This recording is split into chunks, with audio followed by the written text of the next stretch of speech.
సిద్దిపేట జిల్లా హుస్నాబాద్ నియోజకవర్గంలో రైతులకు ప్రభుత్వ పథకాలపై మంత్రి పొన్నం ప్రభాకర్ విస్తృతంగా అవగాహన సదస్సులు నిర్వహిస్తున్నారు. ఈ సందర్భంగా అక్కన్నపేట మండల కేంద్రంలో ఈత చెట్లను నాటారు. రైతులు వ్యవసాయాధారిత పథకాలు, పాడి పశువులు గొర్రెలు, మేకలు, కోళ్ల పెంపకంపై దృష్టి సారించాలని మంత్రి పొన్నం ప్రభాకర్ సూచించారు.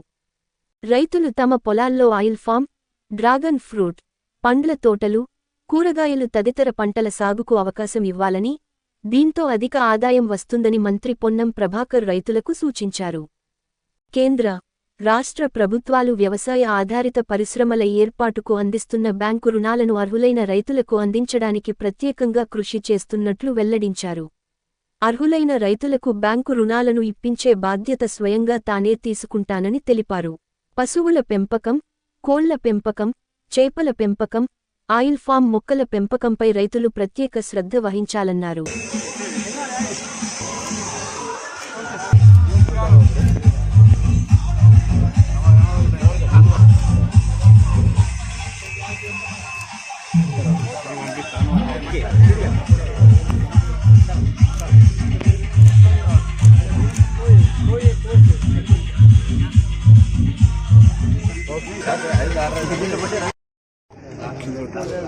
పోతారం జైల్లో తాటి ఈత చెట్టు పెట్టడం జరిగింది.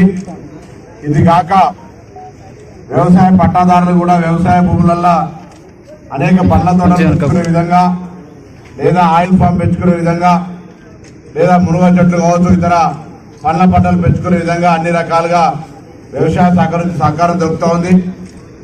ఈటీఎస్ ఉపాధి హామీ కింద కూడా మీకు సహకారం దొరుకుతూ ఉంది.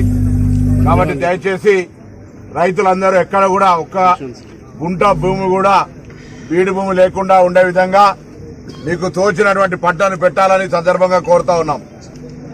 రెవెన్యూ వాళ్ళు కావచ్చు, ఎక్సైజ్ కూడా కలిసి ప్రభుత్వ ఆదేశాల మేరకు ఎక్కడ ఉంటే అక్కడ తాటి ఈత వనాన్ని కూడా, మిగతా మొక్కలేమో ప్రత్యేకించి పండ్ల తోటలు పెంచుకుంటే వారికి తిరిగి ఆదాయం వస్తుంది. కానీ వేరే వృక్ష సంపద పేరు మీద మనం పెట్టేటువంటి ఏదైతే వన మహోత్సవాలు ఉన్నాయో దానిలో మేజర్గా ఈ ప్లాంటేషన్ నాటినట్టయితే తాటి ఈత మళ్ళీ తిరిగి వారికి ఆదాయం వచ్చేటువంటి అవకాశం ఉంటుంది. కాబట్టి ఈ ఆదాయం వచ్చే విధంగా ప్రభుత్వ సూచన మేరకు తాటి ఈత మొక్కల్ని నాటే విధంగా చర్యలు తీసుకోవాలని సందర్భంగా కోరుతాం.